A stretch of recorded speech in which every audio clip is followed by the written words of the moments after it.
आज की कहानी पेरिस यानी फ्रांस की गलियों में हमें ले जाती है, जहां हम एक ऐसे कातिल से मिलते हैं जो एक खतरनाक शूटर है, जिसे हम जॉन कहेंगे। जॉन इस वक्त एक मिशन पर है, एक ऐसे टारगेट को मारना जो खबरों के मुताबिक ठीक उसके सामने वाली होटल के एक कमरे में आने वाला है। जॉन पिछले 5 दिनों से एक खाली इमारत में कमरा किराए पर लेकर बेसब्री से उसका इंतजार कर रहा है, ताकि वो दूर से ही अपने निशाने को ढेर कर सके। जॉन कोई आम अपराधी नहीं, बल्कि एक बेहद प्रोफेशनल किलर है, जो अपनी बारीकियों, साफ सुथरे काम और कड़े डिसिप्लिन के लिए जाना जाता है। इस बात का सबूत है कि 5 दिन बीत जाने के बाद भी जब टारगेट का कोई नाम ओ निशान नहीं है, वो अभी भी उसके इंतजार में खड़ा है। खैर, जॉन ने अपने हाथ पर एक ऐसी घड़ी पहनी है जो उसकी दिल की धड़कन को मापती है, और ये उसके लिए बेहद जरूरी है, क्योंकि एक परफेक्ट शॉट के लिए अपने शरीर की जानकारी को जानना और उस पर काबू पाना जॉन के लिए बहुत मायने रखता है। पिछले कई सालों से इस खतरनाक काम में होने के बावजूद जॉन ने आज तक न कोई गलती की है और न ही वो कभी पकड़ा गया है। यहाँ तक कि पुलिस भी आज तक उसके किसी मिशन को ट्रेस नहीं कर पाई है। जॉन का लगातार घंटों बस चुपचाप बैठकर टारगेट का इंतजार करना। जाहिर है, ये काम उन लोगों के लिए बिल्कुल नहीं है जो जल्दी परेशान या बोर हो जाते हैं, क्योंकि ऐसे कामों के लिए इंसानों के अंदर पत्थर जैसा सब्र की जरूरत होती है, जो सिर्फ कुछ खास लोगों के पास होता है। जॉन खुद मानता है कि वो कोई खास या मामूली इंसान नहीं है, बस उसका फोकस, जिम्मेदारी और इरादा दूसरों से अलग है। खैर, जॉन बीच बीच में अपने शरीर की अकड़न दूर करने के लिए योगा करता है और बोरियत मिटाने के लिए किशोर कुमार के गाने सुनता है। आखिर वो भी एक इंसान ही है, जिसे थकान और बोर महसूस होती ही होगी। इसी तरह काफी समय बिताने के बाद वो जानबूझकर एक जर्मन टूरिस्ट का हुलिया बनाता है और खुद खाने के लिए बाहर जाता है। और उसने अपना हुलिया इसलिए बदल लिया था क्योंकि पेरिस के लोग जर्मन टूरिस्टों से बात करना कम पसंद करते हैं, और यही चीज उसकी पहचान छुपाने में मदद करती है। इससे साफ पता चलता है कि जॉन ने हर छोटी से छोटी चीज को बहुत बारीकी से प्लान किया है, यहाँ तक कि ब्रश करने या हाथ मुंह धोने के बाद वो वॉश बेसिन पर एक खास लिक्विड स्प्रे करता है, ताकि उसके डीएनए का एक भी कतरा वहां न बचे और पुलिस के लिए उसे ढूंढना नामुमकिन हो जाए। 5वीं रात जॉन को ऐसा महसूस होता है कि शायद टारगेट आज भी नहीं आएगा, इसलिए वो थोड़ी देर सोने का फैसला करता है। लेकिन जब उसकी आंख खुलती है तो वो देखता है कि सामने वाले कमरे में सफाई चल रही है। ये इस बात का इशारा था कि टारगेट बस आने ही वाला है। जॉन तुरंत अपनी लंबी दूरी वाली स्नाइपर को 8x लगाकर तैयार करता है। तभी सामने वाले कमरे में एक औरत दाखिल होती है, जो शायद टारगेट के मनोरंजन के लिए भेजी गई थी। इसी बीच जॉन अपनी आंखों को आई ड्रॉप से साफ करता है और मन को शांत रखने के लिए गाना चला देता है। आखिरकार टारगेट कमरे में दाखिल होता है। जॉन की उंगली ट्रिगर पर है, निशाना बिल्कुल सटीक है, लेकिन वो गोली नहीं चलाता। वो देखता है कि उसकी हार्ट बीट 101 पर है, इसलिए वो इंतजार करता है कि धड़कन ठीक 60 पर आ जाए, ताकि उससे रत्ती भर भी चूक न हो। थोड़ी देर शांत रहने के बाद जब उसकी हार्ट बीट नॉर्मल हो जाती है तो वो मौके पर ट्रिगर दबा देता है। लेकिन आज पहली बार जॉन अपने मिशन में फेल हो गया। बिना एक पल गंवाए उसने तुरंत अपना सारा सामान समेटा, और इससे पहले कि सिक्योरिटी गार्ड्स वहां पहुंचते वो तुरंत रफू चक्कर हो गया। 5 दिनों के लंबे इंतजार के बाद जॉन को इस कड़वी सच्चाई का सामना करना पड़ा कि सालों का पेशा भी हर बार कामयाबी की गारंटी नहीं देता। जॉन के चेहरे पर पहली बार घबराहट और तनाव साफ दिख रहा था। जब वो पुलिस की गाड़ियों से बचते हुए तेजी से भगा रहा था, कुछ दूर पहुंचते ही उसने सबूत मिटाना शुरू कर दिया। हेलमेट को भी नदी में फेंक दिया और अपनी दाढ़ी मूंछें पूरी तरह साफ कर ली और अपना पिस्तौल एक कूड़ेदान में डाल दिया। अपनी गलती सुधारने के बजाय जॉन ने पेरिस छोड़कर भागने में ही अपनी भलाई समझी। एयरपोर्ट पर सिक्योरिटी और कुत्तों को देखकर उसकी धड़कनें फिर बढ़ गईं, जिसकी वजह से उसे वापस टॉयलेट जाकर अपना चेहरा धोना पड़ा, ताकि वो खुद को शांत कर सके। ठीक उसी समय उसे उसकी एजेंसी का फोन आता है और उसे बताया जाता है कि क्लाइंट मिशन फेल होने की वजह से बेहद गुस्से में है, और उन्होंने जॉन को एक मौका भी दिया है कि किसी भी तरह वापस जाकर उस टारगेट को खत्म करे। लेकिन जॉन अब कोई रिस्क नहीं लेना चाहता था। उसने अपनी जान बचाने के लिए पेरिस छोड़ना ही सही समझा। पूरे सफर के दौरान जॉन की नजरें हर मुसाफिर पर थीं। उसे एक चश्मे वाले और सूट पहने शख्स पर शक हुआ, जो बिल्कुल जॉन जैसा लग रहा था। उसे डर था कि अब वो खुद एक शिकार बन चुका है, शायद क्लाइंट, उसकी अपनी एजेंसी या फिर उस टारगेट के आदमी उसके पीछे पड़े थे। जॉन सावधानी बरकाते हुए दूसरे देश में रुका और आज रात वहीं एक होटल में रुकने का फैसला किया। लेकिन होटल के कमरे में भी उसका खौफ कम नहीं हुआ। उसने अपनी सुरक्षा के लिए दरवाजे के पीछे कांच के गिलास रख दिए, ताकि कोई अंदर आए तो आवाज हो जाए, और वो पूरी रात बैठकर सोया, हाथ में एक चाकू थामे हुए। अगली सुबह जॉन वहां से सीधा अपने घर यानी अमेरिका के सैंटो डोमिंगो के लिए रवाना हुआ। एयरपोर्ट से उतरने के बाद उसे अपने उस गुप्त ठिकाने तक पहुंचने के लिए एक लंबा सफर तय करना पड़ा, जो शहर के शोर शराबे से बहुत दूर था। लेकिन जैसे ही वो अपने घर के गेट पर पहुंचा, उसके होश उड़ गए। वहां जमीन पर जूतों के निशान और सिगरेट के ढेर सारे टुकड़े बिखरे पड़े थे। साफ था कि कोई अजनबी उसके इलाके में घुस चुका था। जॉन ने तुरंत अपनी पिस्तौल निकाली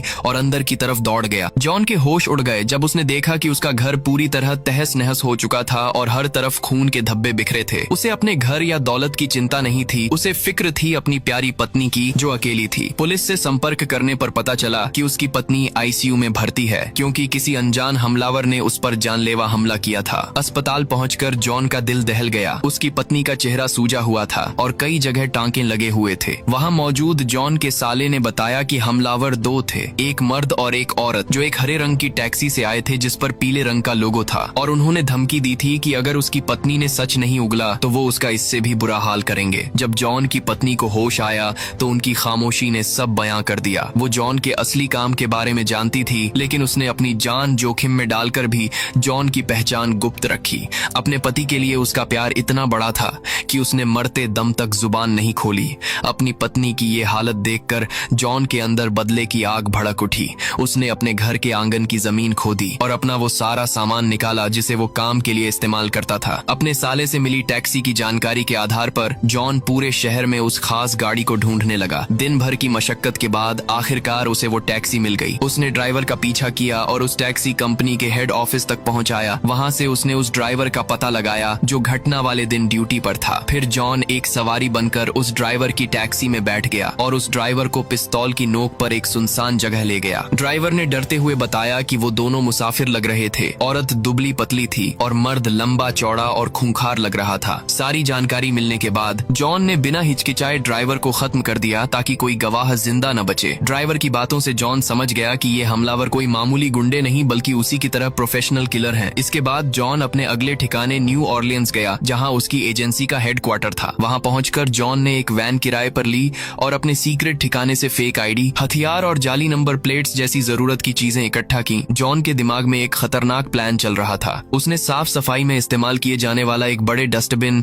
और कुछ सामान भी खरीदे। अब उसका इरादा बिल्कुल साफ था। वो एक सफाई कर्मचारी का भेष बदलकर अपनी ही एजेंसी की उस इमारत में घुसने वाला था जहां से ये सारा खेल शुरू हुआ था। इसके कुछ देर बाद एक कुरियर बॉय का फायदा उठाते हुए जॉन कचरा उठाने वाले के भेष में बड़ी ही चालाकी से इमारत के अंदर घुस गया और जैसे ही कुरियर वाला वहां से निकला और गलियारा खाली हुआ, जॉन सीधा उस वकील के निजी दफ्तर में घुस गया जो उसकी एजेंसी चलाता था। यहाँ ये वकील जो रईस क्लाइंट्स के लिए सुपारी लेने का काम करता था। जॉन को शक था कि उसकी पत्नी पर हुए हमले के पीछे इसी वकील का हाथ है। उसने बिना वक्त गंवाए पूछताछ शुरू की। जुबान खुलवाने के लिए जॉन ने नेल गन का इस्तेमाल किया और वकील के सीने पर 3 कीलें दाग दी, लेकिन अपनी आखिरी सांस तक वकील अड़ा रहा और उसने कुछ नहीं बताया। अब जॉन का अगला निशाना थी वकील की असिस्टेंट, जो समझदार निकली और जॉन को उन दोनों कातिलों का पूरा डेटा देने को तैयार हो गई जो उसके घर पर सुरक्षित रखा था। लेकिन यहाँ असिस्टेंट ने जॉन के सामने एक शर्त रखी। वो जानती थी कि जॉन उसे जिंदा नहीं छोड़ेगा, लेकिन वो चाहती थी कि उसकी मौत एक हादसा लगे। वो चाहती थी कि उसकी बीमा राशि उसके बच्चों को मिल सके ताकि उनका भविष्य सुरक्षित रहे। ये सुनकर जॉन के मन में एक अजीब सी हलचल मची। एक तरह उसका उसूल कहता है, हमदर्दी मत करो, हमदर्दी ही कमजोरी है, लेकिन एक पिता होने के नाते उसके भीतर की इंसानियत जाग उठी। आखिरकार उसने उसे अपने घर ले जाने और दस्तावेज दिखाने का मौका दिया। सबूत मिटाने के लिए जॉन ने वकील की लाश को कचरे के बड़े डिब्बे में डाला और बड़े आराम से लिफ्ट में सवार हो गया। लिफ्ट में 2 और लोग भी थे, जिनमें से एक ने मजाक में कह भी दिया कि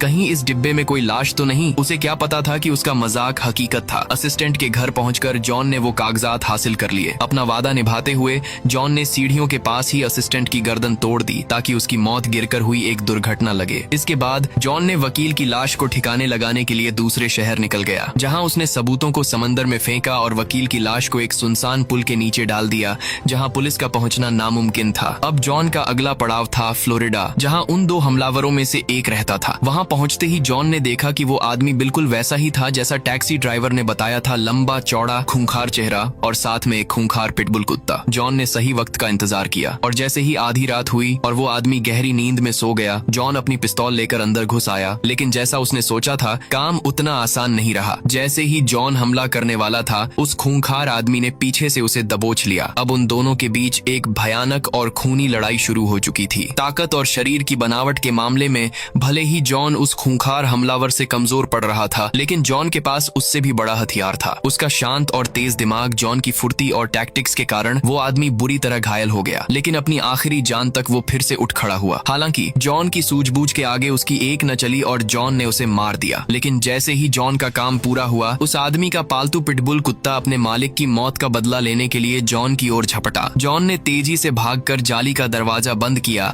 और फिर पूरे इलाके के सबूत मिटाने के लिए वहां एक मोलोटोव कॉकटेल फेंक दिया और इसी तरह उसका एक दुश्मन खत्म हुआ। और अब बारी थी न्यूयॉर्क की, जहां वो दूसरी गुनहगार रहती है, वही दुबली पतली औरत जो उसकी पत्नी के टॉर्चर में शामिल थी, जिसे कमजोर समझने की गलती कोई भी कर सकता था, लेकिन हकीकत में वो एक नामी और खूंखार कॉन्ट्रैक्ट किलर थी और जुर्म की दुनिया में उसका नाम काफी बड़ा था। लेकिन जॉन को इन बातों या उसकी शोहरत से कोई फर्क नहीं पड़ता था। जॉन ने अपनी बेखौफियत का सबूत तब दिया जब उसने भरी महफिल में एक रेस्टोरेंट के अंदर उस औरत को जा घेरा। वो औरत अकेले खाना खा रही थी। जैसे ही जॉन उसके सामने वाली कुर्सी पर बैठा और उसे अपनी पिस्तौल दिखाई, वैसे ही उस एक्सपर्ट किलर की सिट्टी पिट्टी गुम हो गई। वो सन्न रह गई, मानो उसके पास कहने को शब्द ही न बचे हों। वो जान चुकी थी कि जॉन अपनी पत्नी का बदला लेने आया है। अपनी मौत को सामने देख उसने अपनी आखिरी इच्छा के तौर पर रेस्टोरेंट की सबसे महंगी शराब ऑर्डर की। साथ ही उसने खुद को बचाने की आखिरी कोशिश करते हुए सफाई दी कि मैंने तुम्हारी पत्नी को छुआ तक नहीं। उसे जो भी चोटें आईं वो सब उस पागल आदमी की वजह से थीं,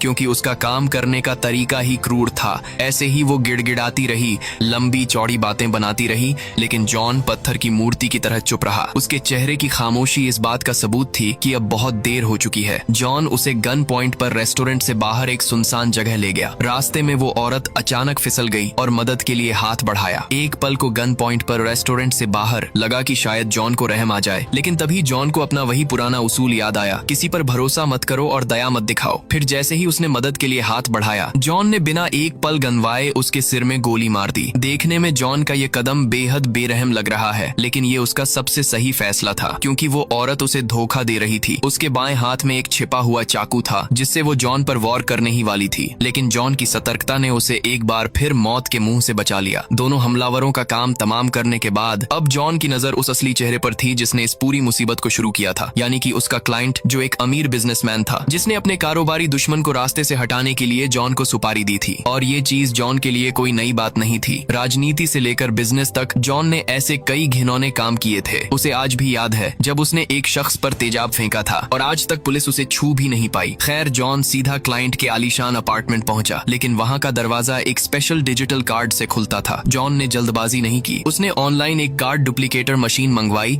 और क्लाइंट का पीछा करते हुए जिम तक पहुंच गया। वहां उसने सफाई कर्मी की चाबियां चुराई, क्लाइंट के लॉकर को खोला और उसके कार्ड का डेटा कॉपी कर लिया। क्लाइंट को कानो कान खबर भी नहीं हुई कि उसके घर की चाबी अब जॉन के पास है। जब क्लाइंट अपने घर लौटा तो सामने हाथ में पिस्तौल लिए जॉन को खड़ा देख उसके पैरों तले जमीन खिसक गई। पहले तो उसे लगा कि ये कोई लुटेरा है, लेकिन जल्द ही उसे समझ आ गया कि ये वही किलर है जिसे उसने काम पर रखा था। उस औरत की तरह क्लाइंट ने भी सारा दोष मरे हुए वकील यानी उसकी एजेंसी पर मढ़ दिया। उसने बताया कि जॉन के घर पर हमला करने का आइडिया वकील का था, जिसके लिए उसने 1.5 लाख डॉलर अलग से दिए थे। जॉन को एहसास था कि ये सब टारगेट को न मार पाने का नतीजा था। अब क्योंकि वकील पहले ही मर चुका था और क्लाइंट के पास जॉन की असली पहचान का कोई सुराग नहीं था, इसलिए जॉन ने उसे जिंदा छोड़ने का फैसला किया। लेकिन जाते जाते उसने एक ऐसी धमकी दी जिसने क्लाइंट की रूह कंपा दी। जॉन ने कहा कि अगर उसने कभी भी उसे ढूंढने की कोशिश की तो जॉन उसे ऐसे तरीके से मारेगा जिसका अंदाजा भी कोई नहीं लगा पाएगा। क्लाइंट बुरी तरह डर गया और ये मामला यहीं शांत हो गया। इसके कुछ दिन बाद हम जॉन को उसके अपने घर में देखते हैं, जो अपनी पत्नी के लिए कॉफी बना रहा है, जो अब पूरी तरह ठीक हो चुकी है। और जॉन आगे क्या करेगा? क्या वो किलर का काम जारी रखेगा या संडे का तेल बेचेगा, ये कोई नहीं जानता। यहाँ तक कि पूरी फिल्म में उसका असली नाम तक नहीं बताया गया। जॉन तो बस एक काल्पनिक नाम है जो मैंने आपको कहानी सुनाने के लिए इस्तेमाल किया। खैर, इस कहानी में एक बहुत बड़ा सबक छिपा है, सब्र, पेशेंस। वो चीज जो जॉन ने 5 दिनों तक बिना हिले डुले 24 घंटे एक कमरे में रहकर दिखाया। भले ही उसका पेशा गलत था और उसे कभी सही नहीं ठहराया जा सकता, लेकिन उसकी फोकस और पेशेंस काबिले तारीफ है। जैसा कि कहा गया है, सब्र करने वालों के साथ ईश्वर होता है। तो चलो मिलते हैं एक और कहानी के साथ। Take care, bye bye.